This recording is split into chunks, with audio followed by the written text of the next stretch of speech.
মধ্যপ্রাচ্যের দিকে ছুটছে মার্কিন যুক্তরাষ্ট্রের এক বিশাল বিমানবাহী রণতরী। রাশিয়ার সংবাদ মাধ্যম তাস জানিয়েছে এটি পৌঁছাতে কমপক্ষে 7 দিন সময় লাগবে। তবে এই 7 দিন শুধু সময়ের হিসাব নয়, এটা হলো মধ্যপ্রাচ্যের সবচেয়ে বড় টাইম বোমা, যেখানে যুদ্ধের সিদ্ধান্ত, হুমকি এবং কূটনৈতিক চাপ একসাথে মিশে আছে। ইরানের হাতে এখন মাত্র 7 দিন সময় আছে। এই সময়ের মধ্যে তারা কি প্রতিরক্ষা ও পাল্টা হামলার প্রস্তুতি নিতে পারবে?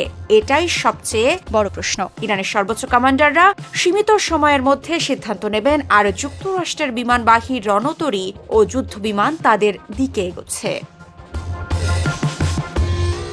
বিশ্লেষকদের মতে মার্কিন প্রেসিডেন্ট ডোনাল্ড ট্রাম্প যে কোনো মুহূর্তে সিদ্ধান্ত পরিবর্তন করতে পারেন। এক মুহূর্তে হামলা স্থগিত, পরের মুহূর্তে আবারও হামলা নির্দেশ। ট্রাম্পের বেলায় এটা কোনো অস্বাভাবিক বিষয় নয়। এই অনিশ্চয়তা ইরানকে চাপের মধ্যে রাখছে।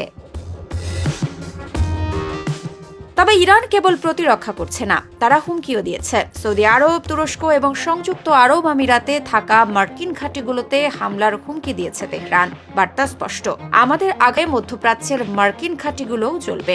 ইরান একই সাথে এই দেশগুলোকে আহ্বান জানিয়েছে যুক্তরাষ্ট্রের সঙ্গে আলোচনা করার জন্য। এই 7 দিনের উইন্ডো কেবল রাজনৈতিক বা সামরিক হিসেব নয়, প্রতিটি মুহূর্তে মানুষ এবং সৈন্যরা এক অদৃশ্য চাপের মধ্যে আছে। সময়, কৌশল এবং আন্তর্জাতিক উত্তেজনা সবকিছু মিলিয়ে মধ্যপ্রাচ্য যেন এক জীবন্ত যুদ্ধক্ষেত্র।